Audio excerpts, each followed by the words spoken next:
Hi, and welcome to CSI Tokyo. In In 5D. 5D. They made me do that. I don't even it's know so what that beautiful. I is. was told to do that. It was so. The backstory is we're sitting there while Eddie's getting ready in the other room, and Devin and I are just sitting here like blinking out at each other. And in the background, we basically just hear this like really ridiculous sounding, like almost commercial or something. But then we thought we heard CSI, and we just assumed it was Asian No, stuff. you had told me it was CSI. So I did? No, I don't Eduardo remember this. had. Eduardo had told me it was CSI. Why was okay. CSI Asian?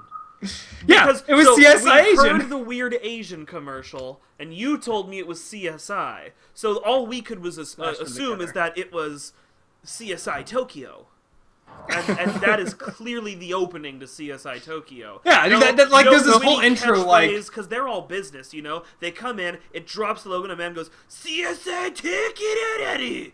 yeah, there might be a see that. small intro scene that starts with something like in the streets of Tokyo, and like that's about all it says. That's like it. Well, but it's in really broken English, so it's like Right. streets of Tokyo. These are being much happy, do not want. Much happy. much happy. I like that the much- first image much of me happy. that went live was me dancing and rubbing my nipples. I thought Yeah, that I don't was know, which that is was weird fun. because rubbing nipples is our go sign for the stream is live and people can hear you now. But I control that. I give that sign. So the I whole was time, giving you he the just- sign to go. But I was in the middle of going, so like he just doesn't know when to stop. He's just sitting here going at it, rubbing at You his know- nipples, and I'm like, I could just not go. And Once you you just sit here start all day, going, sit there once you rubbing your start nipples. going, you can't really stop. What can I say? Is it like Pringles? Okay, Uh, I guess we still have it with me as always. Is Archangel of Light, Eduardo. He's tiny. Hello, I'm not tiny. He's bite-sized. And then also is Figbird, Steven. Represent? That's weird. I know, and right? then- It felt and weird to say it. And then there's me, Bonsai161 or Bonzi. I don't care how people say it. And I'm Devin. Devin Just go with It's- Devin, it's son. It's the worst impression. I think it's the worst one I do. I think it does not get worse than that. That's okay. That's the reason why it was so perfect. Yeah, well, if we're just going for the lowest common denominator, dude, we've hit it. All right. How's So everybody doing? I'm doing all right. I mean, long days at work, but hey, I'm here having a good time. You haven't put a gun in your mouth yet. So Yeah, no, just, you you've know, got that going for you. no, that's not necessarily true. He could have put it in his mouth. Yeah, he just sits there at knife going like, "Ah!" But, well, his teeth are open because you can't bite down on it. But it's just going "Ah!" with a gun in it. Or, I could have put it in the wrong way, and it was the handle just... Yeah, in he's your just like, butt? "Ah!" Oh. I don't It's not understand really how doing they anything. function, or I'd be dead already. So he keeps shooting the wall every time. Right, right. It's just I was like like, shooting why? bullets between my legs, just like, boom, boom, and I'm like, Oh. it'd be great. So speaking of guns, guess what I was playing last night? Guns. Yay! Gunbound, Gunface. Guns of Icarus, Gunhand. Gunshoe. Gunbound. Oh, I And already with the said golden Gunbound. gun. Golden Yeah, GoldenEye. No, James that's Bond. like this is a gun. Hewlett Packard. No, it was. Let me just stop you. It was Battlefield Hardline. You asked. Oh, that has nothing to do Right, with that's it. a thing What that are you came talking out. That has to do with cars. It's a racing game, right? No. Yeah, and then there's that cat that you Olympics. fly on for that whole chunk. Yeah. Oh, Was that a Corvette or a I think- Mustang? I It was a think that's- Mustang. Okay. I think that's the JRPG sequel with the cat. Oh, non-cat returns. All Yeah, stop All right, doing so what did you this. think of Hardline? Well, I streamed the first hour or so, and I gotta say it's fucking infuriating. Okay, so why is it infuriating? I have to hear. So, first off, the cutscenes you can't skip them. There's no way to skip the cutscenes.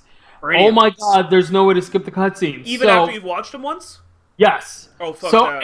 and trust me, this is why I know, because I ended up watching them like almost 3 times at one point.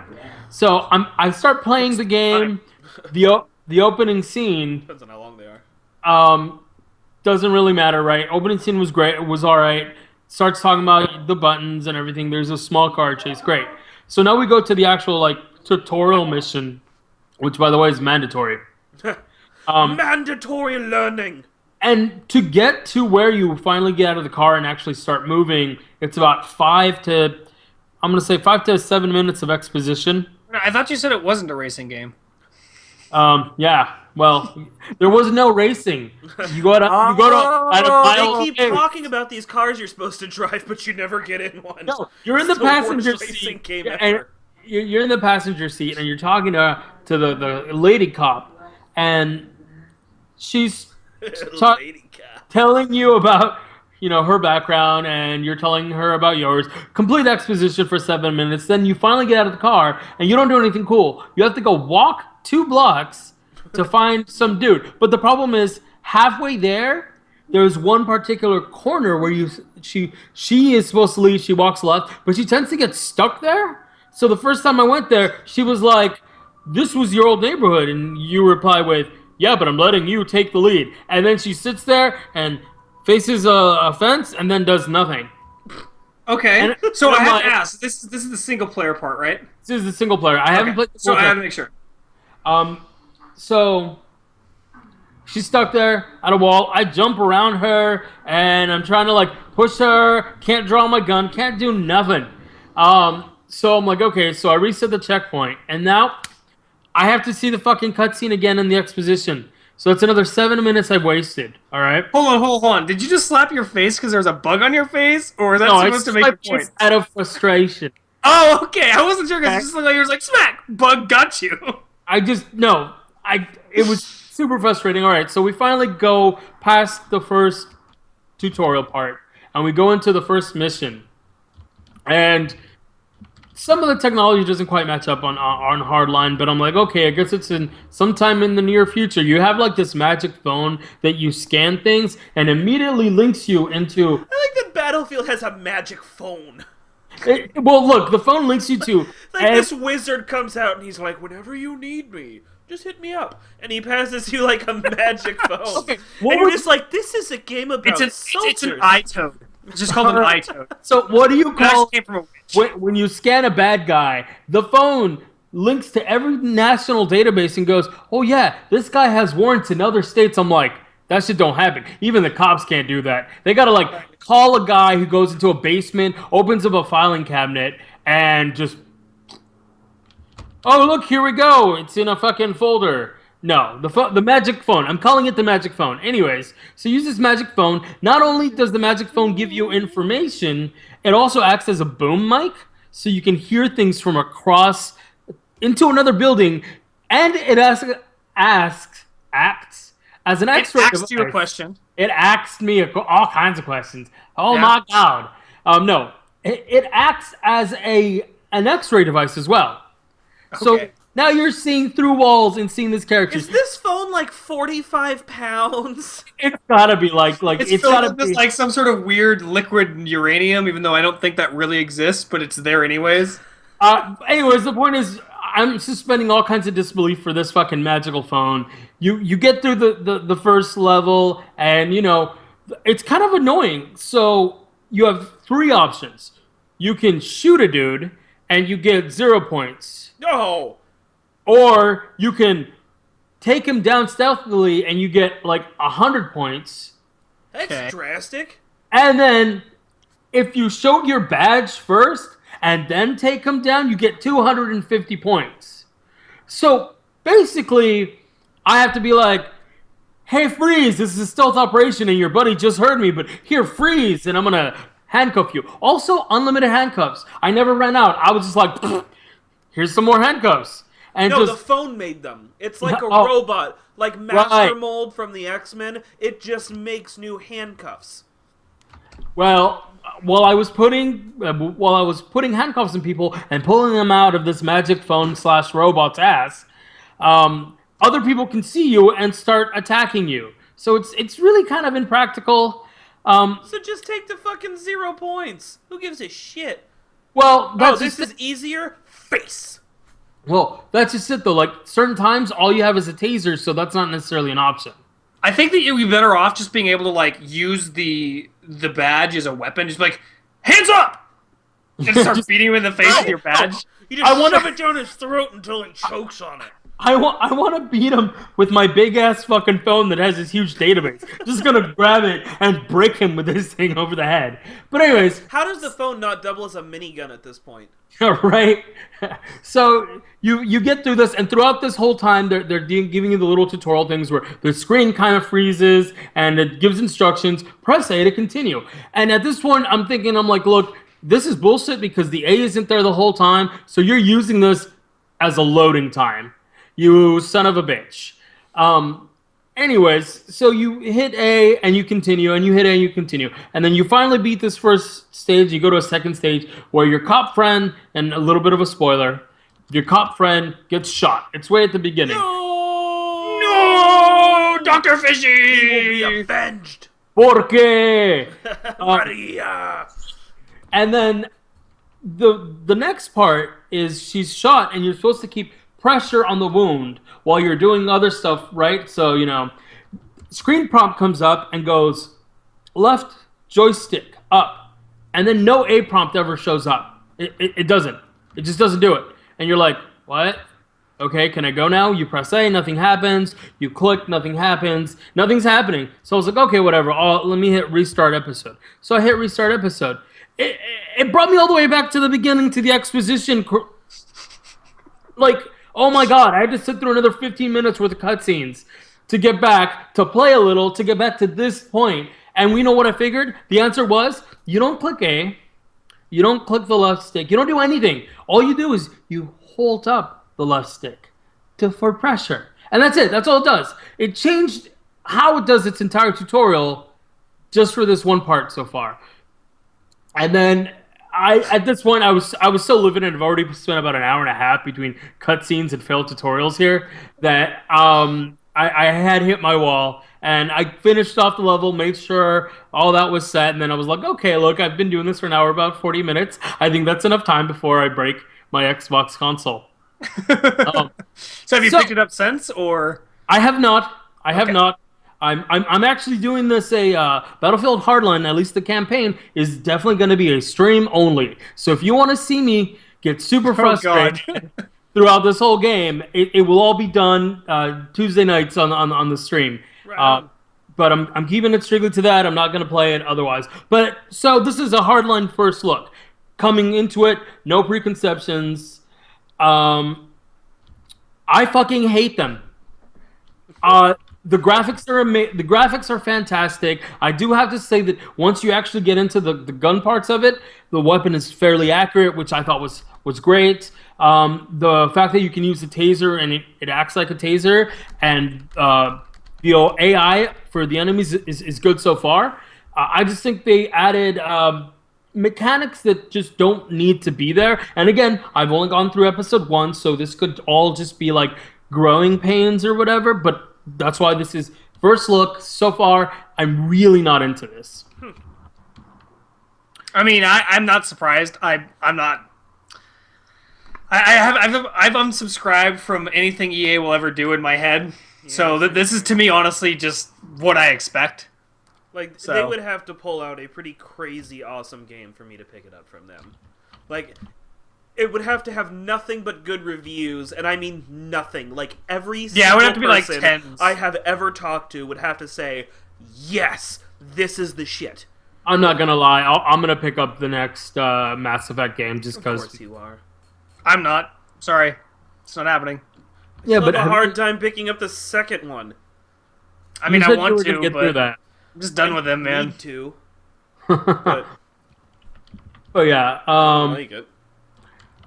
Actually, I do want to say that someone in the chat here said that there isn't a black guy in Hardline at all. I disagree. There's that one criminal when you're walking up in the beginning level, like hits on the female officer, and she's like, "I know what you got in those pockets," and he's like, "Yeah, well, yeah, you do." She meant drugs. He meant penis. Well, of course.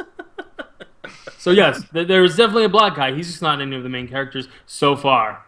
But there is. He becomes the main character later. You run into him 10 years later. He's reformed. He's a cop. He has a wife and kids now. Well, I will have to say the female officer is Vietnamese, which sounds like from the name, which is what it sounds like. And then the main character so far, the one that you're playing, is Cuban B. So Well, they attempted. yeah, they tried. They brown. Yeah, they got something. Yeah, they've tried. But anyways, so yeah, at this point I can't recommend it. I'll get into the multiplayer probably later on this week. But Yeah, I'll be interested to hear how that is. yeah, and then I'll give you guys an update next week. Like I said, it sounds like it's just a fucking racing game to me, so I don't know. There's Racing game actually- with guns. Sorry, I should mention that. Yeah, I mean, it sounds like there's a lot of that, but you could say the same about, Halo or something because of the Warthogs. You just run around in them, too. Yeah, but that's why I ran around as a pink elite and pulled people out of their vehicles and then drove their vehicles off cliffs. With you in them, that seems counterproductive. Didn't matter. Although I will say my favoriteest thing that I did do was hopping on top of a Banshee pilot. He wasn't Oh, expecting. yeah. Threw him out of the Banshee and then hopped out and stabbed him with a sword. Nice. Not bad. Yeah, it was good times. So, aside from Hardline, there were a couple of things that I wanted to bring up this week. The news has been strangely dry, but just today there were a few announcements that were pretty interesting. Okay. Did you guys hear that there's a new Deus Ex coming out? Yes, They I finally announced Mankind Divided, and oh my god, I'm stoked. So it's supposed to be a direct sequel 2 years after the Human Revolution. I've never played any of these games. So, Am I going to be able to come into the middle of this? yeah, you should be fine, man. Guy gets bionic implants. Go. That's it? Well, there's a bigger story. Like there's a faction of the population that doesn't believe in augmentations, and there's another faction, and they're like eco-terrorists or whatever. It can get kind of, All right. intricate. Kind Kind of intricate. But anyways, I actually played Revolution from a Humble Bundle. I didn't buy it upon launch. I had no interest. I do have that game. Yeah, I had no interest in playing it, and then I saw it on the Humble Bundle, and I was like, all right, I'll give it a whack. And it was so much better. Like, there were definitely a lot of stealth elements, but it was like, you want to not go stealth? Cool, do it. You're going to get less points because it's kind of a stealth game, but feel free. You can still progress. You can still... It's not like Splinter Cell when I played it, and if they saw you, it was like, no, go back to your corner, start over. Yeah, I couldn't do Splinter Cell. Wasn't for me. Yeah, so new Deus Ex, or Deus Ex coming out. Yay! Pretty excited. Did you guys hear that they're releasing the Star Wars prequels and the original trilogy on digital? So I didn't Are hear they that, the but unedited okay. versions? They haven't specified yet. They've just made the announcement. April 10th, they're going to release them. So what do you think? Are you guys excited? If it's not the original versions, then...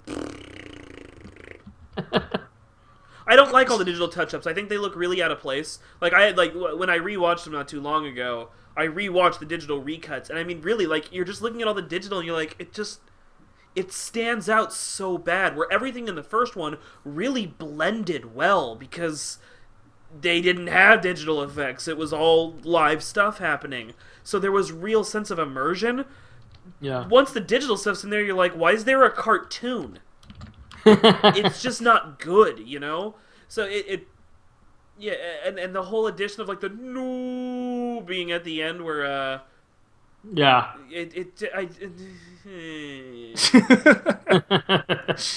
That's the reaction I like to hear. Just and it's gonna go on as long as possible. So just like It's so bad. Off in So the distance. I know you guys were extremely impatient for this, but there's a new remake of Come on, hurry up, finish it. Of She's All That. I don't know what that is. I don't even know what that is either. It's a rom-com from the 90s that's been spoofed a lot. Freddie Prinze Jr., Rachel Leigh Cook. But I don't anyways, even know who that second person is. I don't either. You're just spouting English. She was names popular that make no at sense one to me. point. If you saw her picture, you'd know who she was. But the interesting bit about this is the person that they're rumored to be directing it, the new one, is Kenny Leon, whichever. He did Steel Magnolias. He's the director of Steel Magnolias. Didn't see it.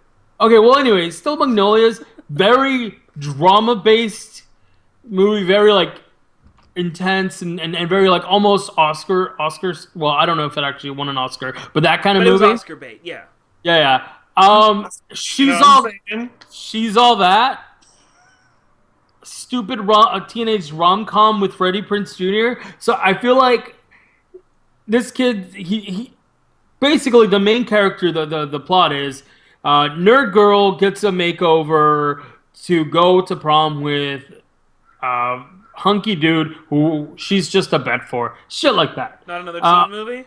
Not another teen movie is what spoofed it. Yeah. That plot sounds like identical to just about Everything? Yeah, there are movies, including one that was actually good. Like 10 Things I Hate About You. My Fair Lady. Yeah, there's been quite a few movies. Or the fact that it's a Shakespearean play, The Taming of the Shrew. But we're not going to talk about that.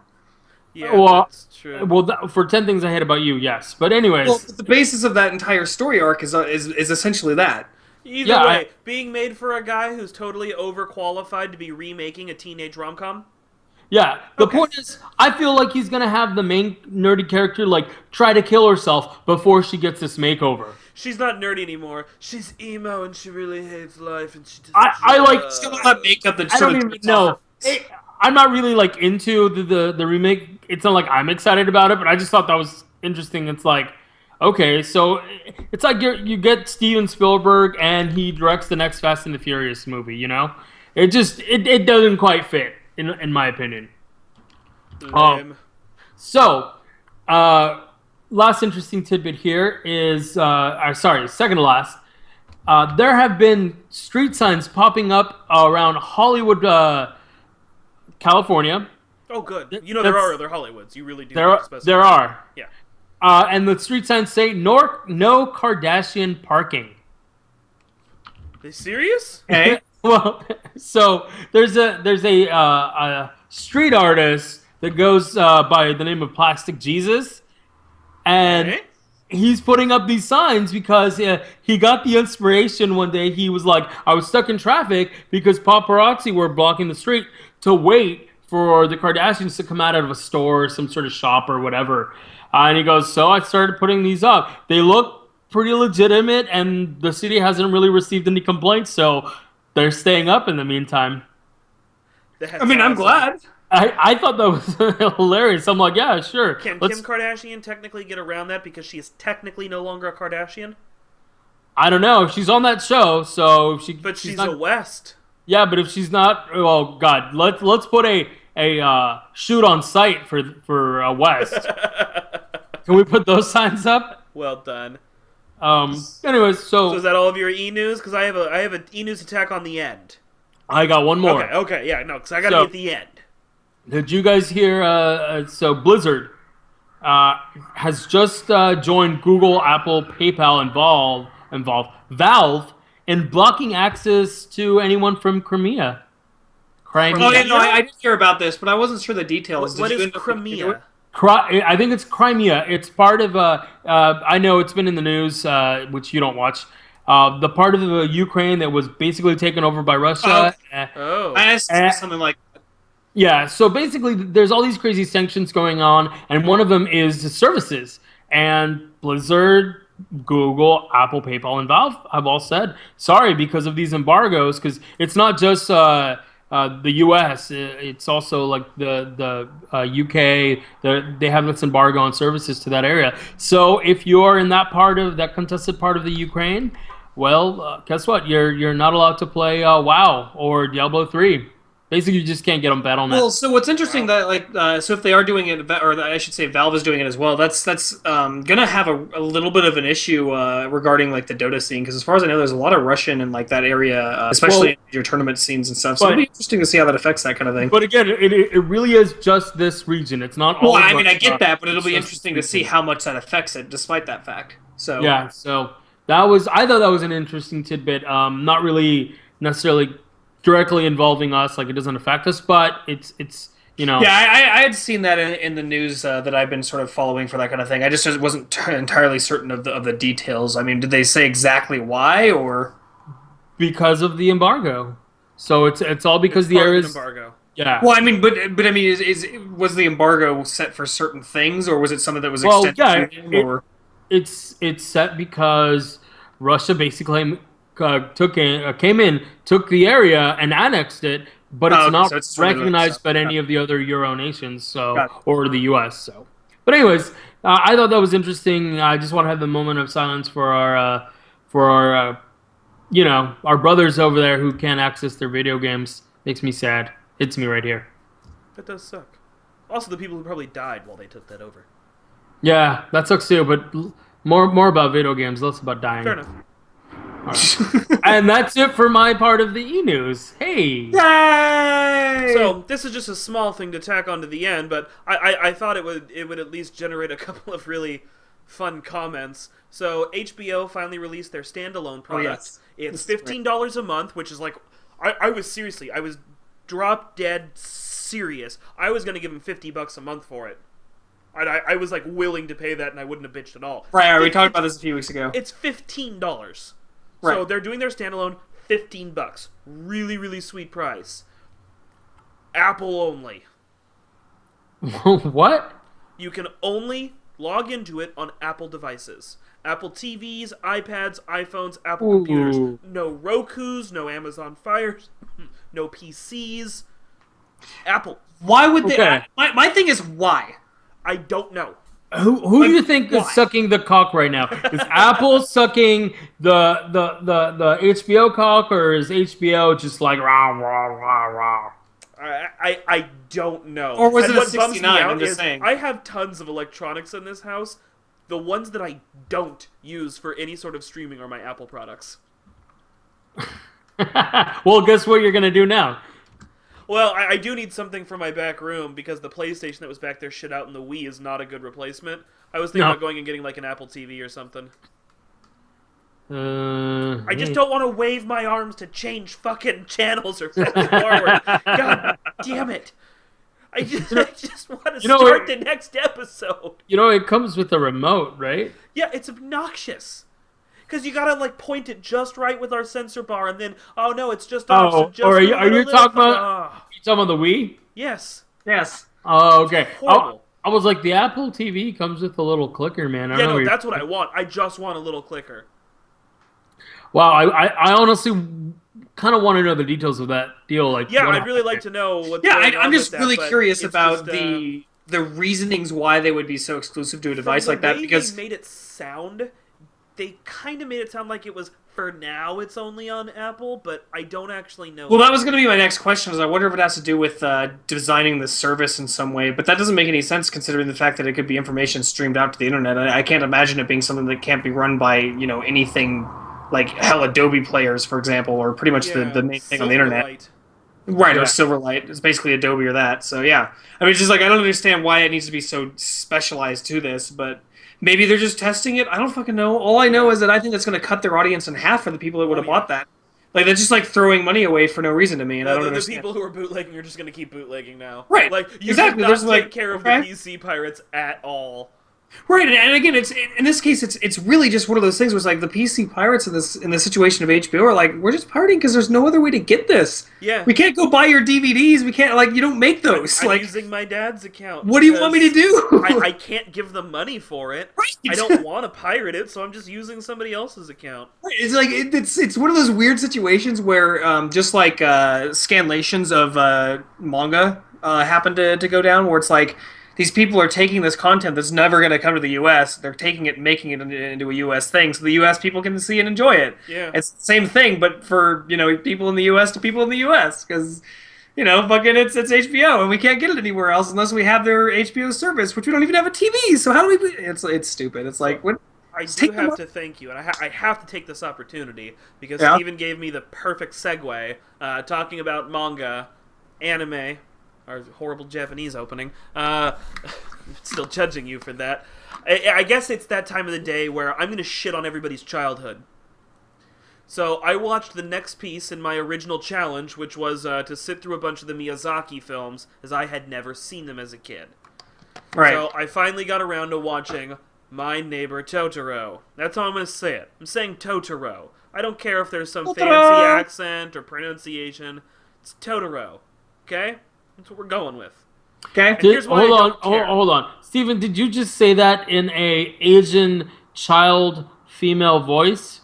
Sort of, yeah. Ta-da! Deep down, Steven's really just a little Japanese girl. Yeah, you guys know this? I'm a little Japanese girl who happens to also be a robot. Yeah. And a 27-year-old dude in America. All of these things. We don't talk about that. No, we don't talk about that guy. So this would be a psychiatrist's fucking wet dream here. You're Freudian. Love. Christ. So, I watched My Neighbor Totoro. Ta-da!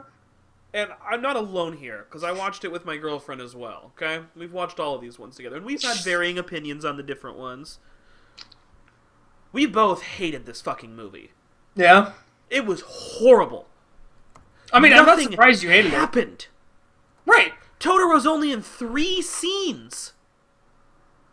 Yeah, that's about right. No. I counted. 3. You're like, 1, 3 scenes. 2, 3. Got it. That's it. Yeah. That's all No, there sir, was. I'm not surprised you didn't like the movie. It's just... And it's just, like, nothing. It's just nothing. Like, it's Right. a bunch of, like, oh, like, I guess that just happened. But it doesn't mean anything, and none of it goes anywhere, none of it develops. I don't know what fucked up disease her mom has, where it's like, she can't go home, and a cold can kill her, but you can all visit her, and she acts fine, and she looks fine, and she's been here for a long time. What does this lady have? What is happening? I mean, it's I watched this whole movie and nothing happened. And it's supposed to be a cute movie that you can enjoy as a small child. Ponyo was a cute movie that you can enjoy as a small child. But something happened. This thing showed up, and then they went on a little adventure and became really good friends, and then she got taken away, and he had to save her. Shit happened. Howl's Moving Castle had a plot. Yeah, that's a Things great movie, were though. going on. Castle in the Sky. There's a thing happening. Right. Kiki's Delivery Service and My Neighbor Totoro are not about anything. It's just things that are happening with no connection and no end point and no message or moral or it's just a bunch of stuff. I mean, and you're right, and that's one of the reasons why when you said that that you didn't like Kiki's, I was like, oh, he's gonna hate Totoro even more. I just knew it, and I enjoyed those movies, but I think it's because I was in a different mind frame when I watched them. Like I didn't. It's because you were plot or 8 whatever, and you were just like fuzzy. And Pretty like, much. that's all you had. Although I saw Totoro the most recent time at a LAN party when I was in high school, and I was like, okay, I remember this movie when I was a kid, and just sort of appreciated it from that because I realized at that point it was one of the movies I had seen and didn't really realize was an anime at all. So it was one of those weird things like that. And I mean, I actually enjoyed Kiki's, but that's probably for different reasons. But really, those I are don't care what those you are the back best. to. It wasn't a good movie. Perverse reasons. Sure, yes, we'll call it that. My little Japanese girl is just all over that stuff. Yeah, no, I'm sorry. That was horrible. Like The little Japanese girl you keep in your closet. I call her Totoro. No. Yeah, it was just bad, and my girlfriend didn't like it either. Like it ended, and we kind of looked at each other, and we were like, "Okay, so that just fucking happened." And like even beyond, like Totoro's a really cute character, and even she, like when we first saw it, she's like, "Oh, it's really cute." That's, I guess, all it had going for it. That is literally all it has going for it. It was just. And people in the audience are asking if it had more fan service and tentacles. Yeah, it wouldn't hurt. But, I mean, really, just giving it a through point and a narrative. Like, we already worked in this thing about her mom being sick. Let's have that develop into something. Let's have that lead somewhere. And then at the end, we can all have this great... Death.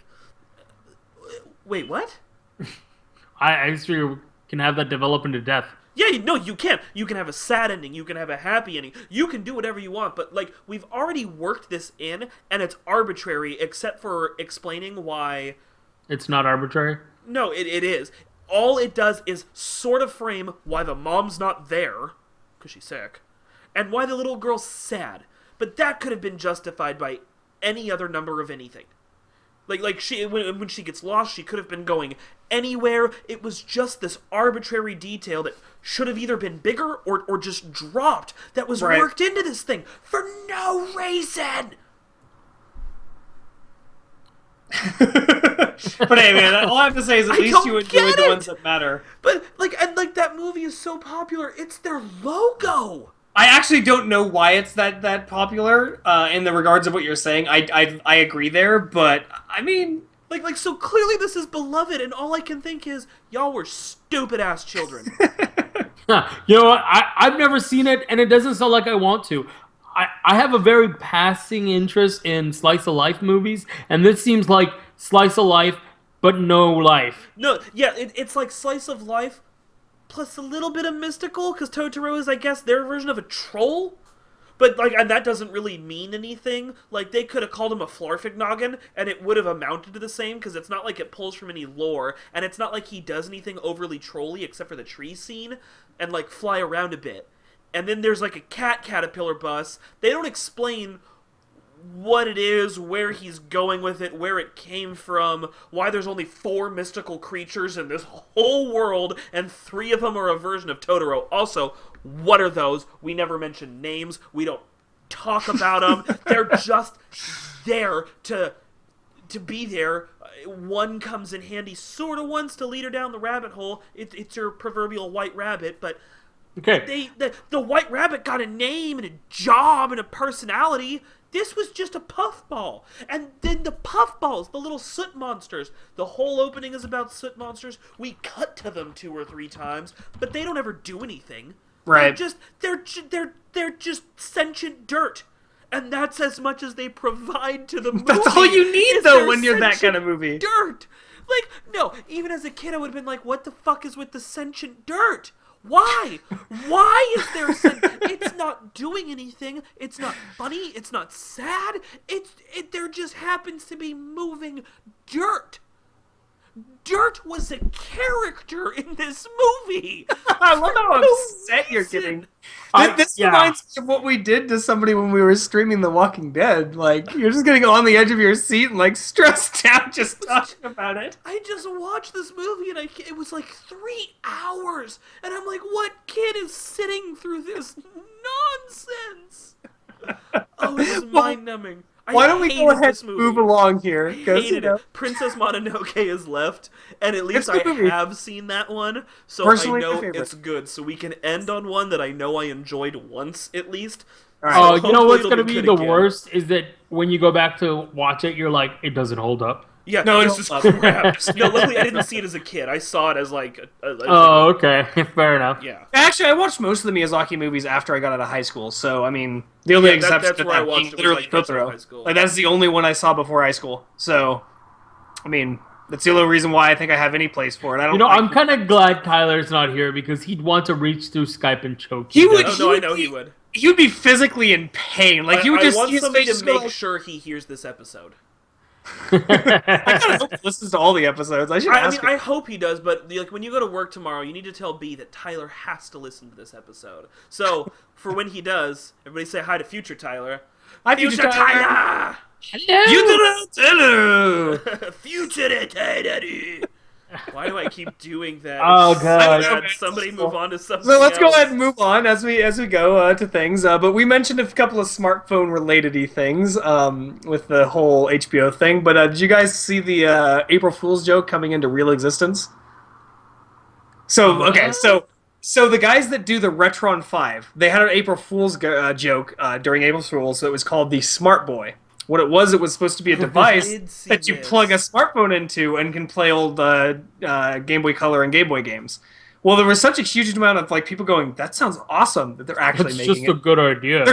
They're actually making this device. Yeah, it's just a little thing that you pop your phone into, and it just becomes an old school Game Boy. Yeah, because it basically uses the phone as the screen, and then the rest of it is a device that emulates the game, and it's just like, that's actually fucking cool. I kind of want one. I think it's going to start out with just iPhone release for it, but I mean, I'm sure it'll go over to Android pretty quickly. It'll probably only be specific phone models though, which is kind of sad. But hey, I still think it's a cool idea, and for those people out there that want like old school gaming on the go and don't want to lug around their original Game Boy, they can take this instead. I always want to lug around my original Game Boy, dude. Why don't that thing? I do. So, a lot. Who's making this? The guys that do Retron 5. I don't remember the name of the company off the top of my head, but it's the same people that made the device that plays all of the old school consoles. Like literally, it's the people that did Retron 5. So I know that's not what he said, but I heard tonsils, and I was like, no one playing with my tonsils. Tonsils alert. But yeah, so I don't know. I'm excited to see that come out because it sounds cool to me. I don't know if you guys agree, but no, it's awesome. I mean, I have an old school Game Boy, so I'm not going to get one, but it's great that it exists. I mean, I have a color, so that works enough. Well, I was about to say, I have a color as well. Is it also going to be in black and white and look like a digital watch animation? No, but it will look like an old school Game Boy Color. Or not, sorry, Game Boy. In fact, I could probably slap you a picture, guy. Or you should have slapped a picture, I should say, Devin, but if you give me a second, I can send it out. But anyways, moving along, I also wanted to talk a bit about something that I thought was really funny. So there was some cheating going on in Grand Theft Auto, I guess 5/online. Hell no. Sure. So yeah, there was some cheating going on. Like some people were basically like taking this car, so they were basically hacking it in some way through like a glitch in the game. And it's this car that's like really hard to destroy, can like smash through shit. It's like it's something from a single player part that's like, you know, you're in this indestructible Doom machine car. And so people were like pulling this into multiplayer games, and the people at Rockstar were kind of like, well, yeah, that's kind of bad. We should get rid of that. But instead of like making so this car didn't exist, or you know, stopping it from being able to be pulled through the glitch, no, they did something more Rockstar-like, and I thought this was really fucking awesome. They made it so whenever you hopped in this car and started it, you blew the fuck up. And a car bomb it. So you can still get it, but if you get in that car, you blow up. That's kind of dope. And I just thought that was so cool because it's like, you know, if you're gonna fucking screw with cheaters in like an online game, why not do something ridiculous like that? But wait, can I Trojan horse it? Like leave it outside of the enemy's bunker? Like, look, a gift. Well, so I mean, I don't think you could because I think it only spawns in certain places. I don't really know how the exploit works. 'Cause I haven't played the game, but I did look into the article a little bit and was laughing about it. But I would love to see that because like you just kind of like shove the car forward into this dude's face. Yeah. And before anybody knows it, it's all like gonna explode. They're like, "Oh, dude, he just left that car out there." Yeah, and there's boosh. That's kind of awesome. But yeah, there's a GIF that's online where it's just a guy hopping in the car and exploding over and over again, and it's awesome. You watch that thing for hours. Did they ever like say this was gonna happen or just? I don't think so. I think they just patched it in and it just started happening to people. And what's funny is the first time when it happens, it just says you committed suicide. And I'm sure people were like, "Well, that was weird," and they went and tried it again, and just boom. I wonder how many times it took people before they realized that. Wait, I think this is actually. I wonder how many people actually contacted Rockstar about this being a bug or something. Like, hey, this car just keeps blowing up, and they're like, cheaters. I'd be curious to hear about how many people saw that too. But I just thought that was really cool and totally Rockstar-like, and I applaud them for a pretty awesome idea for getting rid of, you know, a cheating thing. Much better than just taking it out. Like, that was really cool. Much better. Always better than just taking it out, guys. Just slow your roll. Okay? No, dude, you're gonna just you don't just take it out. Instead, you should make it explode. Sometimes you just have to whip it out. What? What? What are we talking about? I don't know. Oh my god. So moving along, you know, like moving along. Nothing to see here. Nothing to see. I mean, because we don't. Moving along. Caution tape. Yeah. Is that it? Did you not have anything to move along to? Well, I have a topic I want to bring up at the end, but you know. No, I think that he's out of E-News. I fucking did my rant about Totoro, man. I think we're there. No, I don't think we're there. I could have sworn there was another review. I'm pretty sure there's something that I have to bring up. Oh man! God damn it! I'm doing this. Do it. It's happening. No, we're willing to make it happen. Oh Steven, yeah, I'm doing Steven, it. fill for time. Fill for time. Dude, guys, I found this really cool thing. It's in that place where there's some other dudes and some other things, and it's really great, and I love it. And oh my not god, working. where did you come from? PC's not working. Who do we have here? Who are you? Hello, it is I, Jose. Jose! Jose! So, 3 weeks. How's it going, Jose? last time I was here, I just spoke and I didn't introduce myself. Oh shit.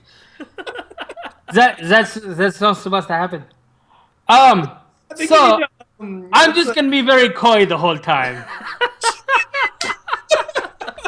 So let me tell you, my name is Jose, and I really like movies. You know, Hi, Jose. most people come in and they talk about the art direction, and they talk about the director. I don't care. I just want to watch a movie. All right, I like that. I like movie that. watching is something I enjoy, so yeah. So these last week, I actually got surprised. Oh. I was stuck in my bed with a really bad case of how do you call it where you poop really hard, the food poisoning. I had a really bad case of the food poisoning, and so I was watching some Netflix, and it was fantastic. There was a movie. It's called Phantom Graduation. Okay. And what is it about? Graduation. And you know what? It turned out that it was in Espanol, bitches. Oh Jesus! So I was pleasantly surprised. The original name is Promoción Fantasma, but Wait! One more time. Slow it down for me. Promoción Fantasma. Promoción Fantasma. I love it. Go on. I didn't even think this would happen, but wow, that's great. And it was a very good movie. So let me give you the plot.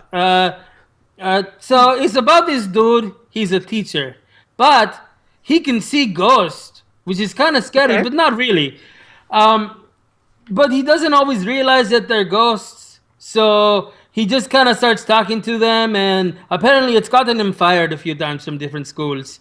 So Okay. so he comes to this school, and there are all these ghosts from a fire that happened in the 80s, and they've just kind of been wrecking shit in the school, and it's super funny because he can see them, but no one else can. So everyone else sees like floating books and a skeleton that runs around, and he just sees some asshole grabbing a book and shaking it up and down. So it's got some really good jokes. It's really funny. You should check it out. I know you kind of have to read, but sometimes it's good. You get to no ser estúpido. You don't get to be stupid. And you read a little, well, good of both worlds. The best part, though, I was pleasantly surprised. There's a musical number, and one of the actresses. There is. Why would there be? One of the actresses did a cover of a Shakira. Let me tell you about Shakira. No, I'll tell you later. Yeah, we'll talk about that off air. She was fantastic. She actually did a better version. So yeah, check it out. If I would have to rate it, I would give it 3 good really bowls of guacamole. 3 of them. All right. Wow. Not with the tomato bullshit. Nobody needs that. Did it come with chips? No. You get your own goddamn chips. What do you think this is? Yeah, seriously, you're just wrong. But yeah, no. Promoción Fantasma. You should check it out. It's fantastic. You see what I did there? You like it? Fantastic. You like I it? love It's good. It's good. Okay. Bye, Jose. All right. Jose, thanks for stopping in. You like my koi face? All right, I go. I'm glad I didn't have the most racist thing on this podcast. Right? I thought for sure you'd have the most racist bit, and no, you didn't. And I think with my friend Jose's little review of Phantom Graduation, I think that's all I've got for this week. Okay. So I did have a prompt I wanted to bring up to you guys, Do and It's one of those things that, so I've been thinking a bit about, games in sort of a mechanical sense, but there hasn't been a lot of games that have done the other part of what I enjoy about them, which is when you get really immersed into a story. It's really kind of rare for me to find a game that can really pull me in. So I was really curious, guys, what is it that immerses you into a story to where you make memorable moments or experiences that aren't tied directly to how the game is played. So in other words, when it's not just, the buttons were being pushed and there was great things, but instead when the story gets you gripped so much that you're thinking about it in terms of what's going to happen next on that level. So what immerses you guys into games? I mean, I guess it would have to be the same answer for what really pulls me into a movie, but Sure. It's something that can make you forget you're watching a movie. Like, have you ever been in the theater and then like somebody sneezes or something blinks, and then suddenly your eyes refocus and you're looking at the movie screen again, and you realize this whole time you had just blurred out all those borders, like all you saw was movie? You ever had that moment? Would it be bad if I said no? Oh yeah, you're fucking weird, bro. But games can do I get that the idea, too, though. and it's anything that can really just pull you in, like, and that's a really complex question, Of course. Sometimes it's a great character, sometimes it's a well-crafted story, sometimes it's just a really gripping scene, but it has to have moments like that, and sadly I think things that are maybe more text-driven don't pull me in as much, and that probably has just as much to do with being dyslexic and all that, and having a harder time getting through it. I have a harder time getting pulled in by something that's really Makes sense. text-based. But yeah, it can happen in a cutscene just as much as it can happen during gameplay. Actually, I think Sure. off stream, you and I were talking about horror games, and I mentioned that I had never finished Alan Wake because Right. it wasn't because I was like scared or frightened of the game. It's because the game was just too intense. Like, I just felt like there was so much pressure to like solve these situations. There's that scene right at the beginning where you're in this cabin and the cabin's on fire and there's lights coming in the windows and there's a dude banging on the door all pissed and there's shit burning. You're looking at the door and he's like, I can't go through there. But that's the only prompt you get is like, you can't go through there, and you're looking around, and then your health is draining, and there's still like, there's no prompt, you're running around, you've searched Right. every corner of this cabin 4 or 5 times, and then the door pops open, and you're just like, fuck! And you have to book for the door, you're already half dead, like, it was just the pressure, but that's not a bad thing. Right. It pulled me in. I Exactly. felt the pressure. I felt like They did a good job hurried of creating and that rushed anxiety. and dangerous. Yeah. Yeah, exactly. Not so much for me, but my brother actually said he had a really hard time with BioShock. It was just something about the Makes sense. voices and the lighting and the way the people moved. He said it was just very off-putting for him. So there are things you can do to really just draw people in, but it really varies because Yeah. there's a lot of stuff that doesn't hit as well. Exactly. You know what I mean? And sometimes it's minor stuff like small clipping issues or just poor translation or poor phrasing of something really just pulls you out of it immediately. It's a careful Yeah. thing. Well, yeah. So Man, to narrow I mean, it down to like this is what draws me in. Right. It's just. Well, I it's wasn't too asking complex. for specific things. I just wanted to kind of get a take on what you had to say, and I can totally agree with what you're saying with that little things that can bring it out. Like one of the things that got me with Life is Strange is like I had a hard time, and I know I brought this up a little bit before when I talked about the game, but as a game where you're supposed to kind of get into the mindset of making these choices, one of the things that really pulled me out of all the cutscenes and stuff was just like because even though it wasn't like the lip syncing was so bad that it was super obvious. And normally that kind of thing wouldn't bother me, but like it came out so much and it was breaking my concentration on being into this story so many times. I was just like, I can't connect with this character and get into her mindset and get into how she would think about these circles. Look around, I see these lips that just are so off that like it really hits me a little bit. So I totally get what you're saying, and that makes sense. It's a tricky balance, definitely is. Yeah. Oh yeah. What about you, Eddie? What gets you into games? What immerses you? So honestly, and I didn't discover this about myself until the multiple choice kind of games came out. But consequences Okay. draw me into a game so much. If halfway through the game I'm stuck doing X because I did A B in the beginning of the game is huge because not only are they telling me a story, they're allowing me to drive the story, right? Yes. And we can definitely go to like Mass Effect or something, but let's go away from just necessarily that epic. Even talking about like the original oh my god, I can't. He gets superpowers, and it was PS exclusive. You have to like Infamous? Infamous. So like even like the original Infamous, right?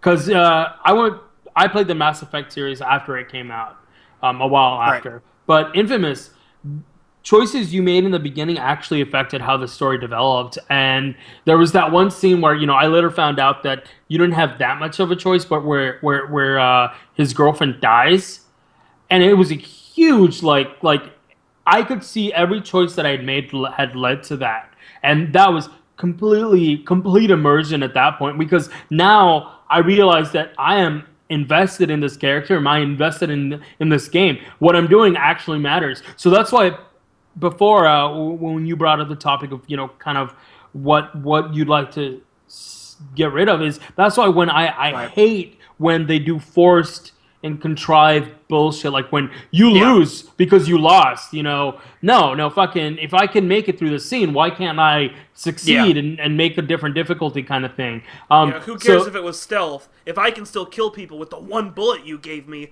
I still win. Right. Yeah, exactly. So that's why we've come full circle here. If I'm going to be immersed into a game, and if I'm going to be really drawn in, my choices have to matter. The one exception I will have to say has to be Dear Esther, where the reason I was drawn in was because of how well it was built and the mystery that they added, to the point where like I wanted to know more. So Yes, that was when you can create a gripping mystery for sure.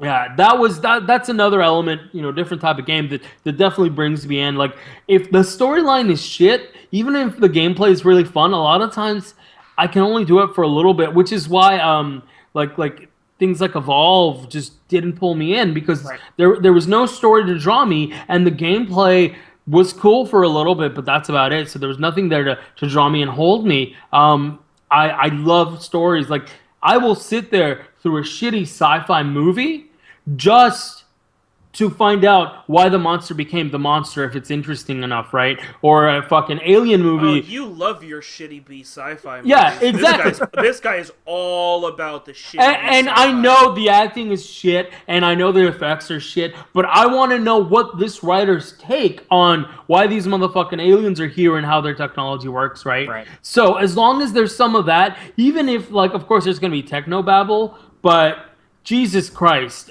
some of these stories deserve to be made into something bigger. I like I said, I like my friend Jose said, laid up in bed with the poops. I watched a lot of B movies, and there was one particular one, that was shitty sci-fi movie, and the story was great, but they didn't answer it at the end. So I was like, now fuck this movie, I hate it.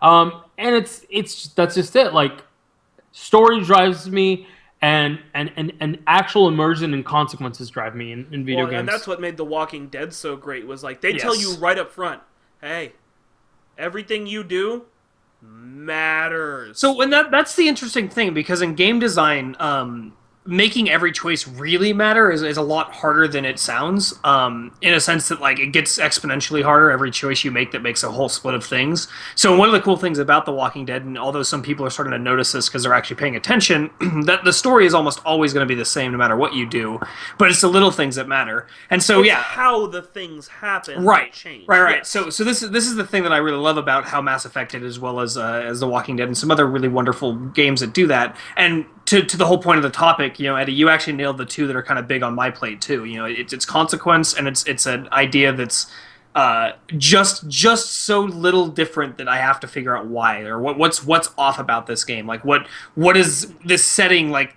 What is going on in this setting that make it's a sense of the wonderment, kind of thing. So it's consequence is the big one though, for sure, because when things that you do, even if it's as simple as because I walked through this door, that dude just got shot, to whole moral decisions and dilemmas, it doesn't matter. It can be as simple as the choices that I make actually dictate some of the gameplay to me. Not necessarily the whole thing, but I like a storyline that's driven that way. I like gameplay that's driven that way. Like, for example, one of the things I did really like about one of the more recent Splinter Cell games, I think it was called Conviction or something like that. It was the one where basically you are kind of rogue at this point, and you get a choice in almost every single scene in the game to choose if you want to go silent or not. You can go it either way you want, and the game changes depending on that. Not like storyline wise, but the play of the game is very different. When you get seen, like suddenly it snaps into other things like, oh crap, I made a mistake. I got to get myself where I need to go if I want to get out of this scene. But you could also go guns a fucking blazing and be okay. Like you could run and just shoot everybody if you really wanted to. And because of that, my choices mattered in the sense of how the game hit me.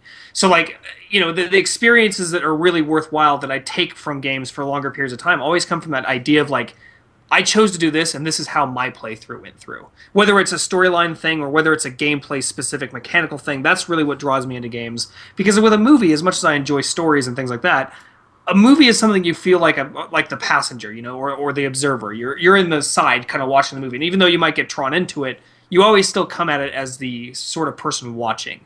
What make games so fantastic is you can be the protagonist, and a game that can pull you into that through making you feel like what you did matters is the best kind of game. And I like to see more of those. And I'm a big fan of consequence and of that little bit of mystery. And so things like Dear Esther is definitely one of those games that I enjoy just because it's like what's going on. And then there's Mass Effect, where it's like the story is epic and everything I'm doing makes a difference in the way that everything happens, even if overall storyline is the same.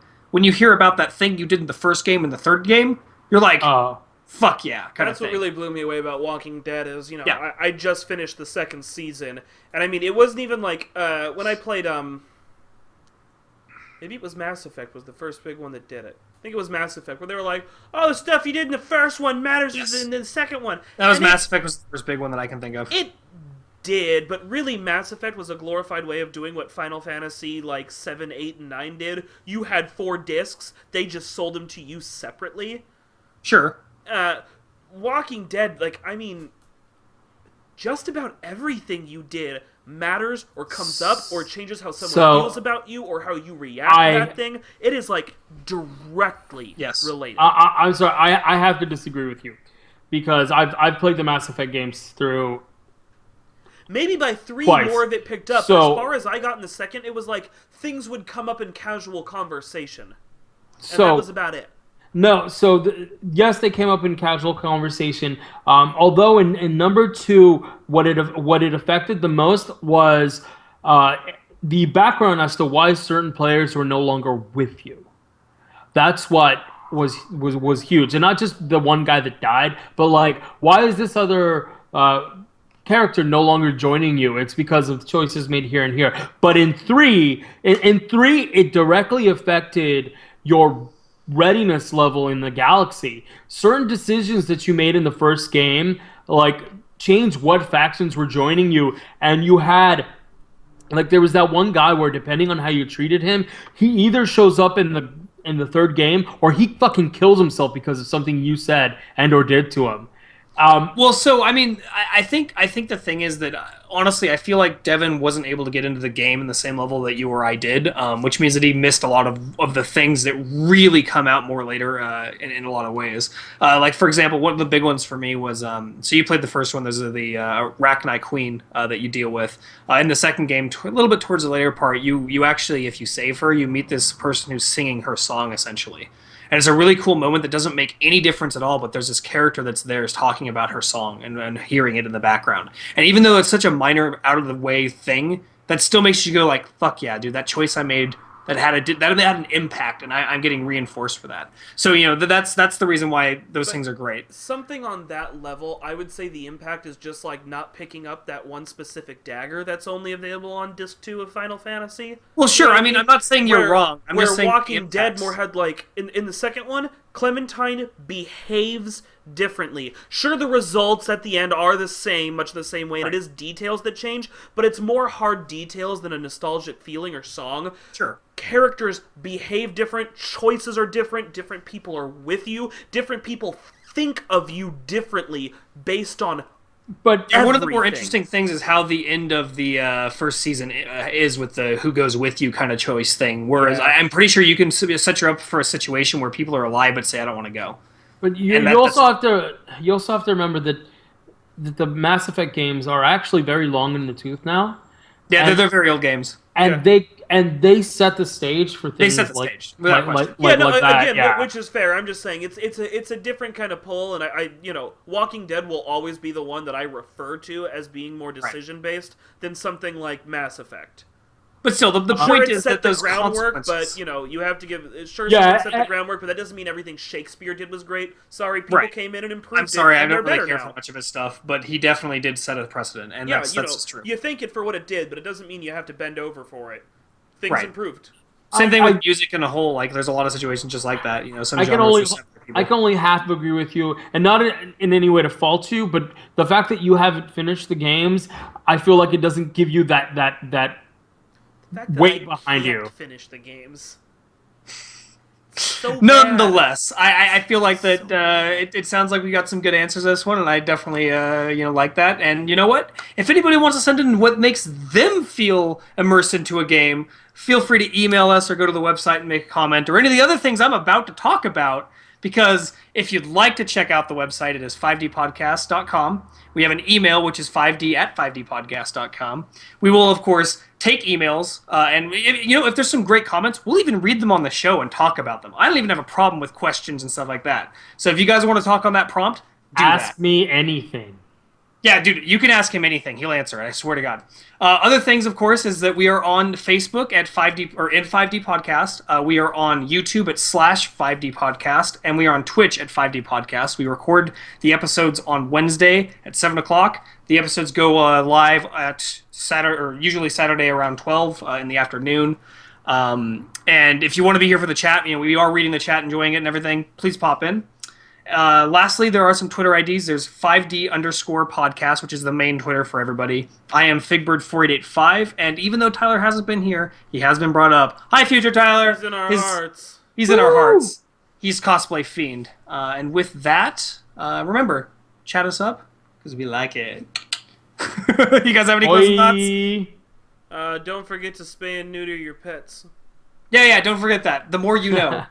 We'll be here tomorrow night streaming with Devin and possibly Steve. And then next Tuesday, if my computer situation improves, I'll be back with Battlefield Hardline. Actually, I'm probably just going to be back anyways, but with a flickery with a flickery screen. So if you want to see me yell at my... Well, I'd probably yell at you because I'm talking to the stream. And just get extremely pissed off at EA, more so than I already am, please join me. And my fiance will be here too, sitting on the couch, giving her input here and there, and just kind of having a grand old time. As long as you don't give her your input on stream, we're good. I feel like I'd have to charge extra for that. I feel like that would be against the TOS, actually. Who reads that stuff? A lot of people. But not you, apparently. All right, guys. See y'all later. See you next week. Bye. Have a good night. Thank you for tuning in. Adios.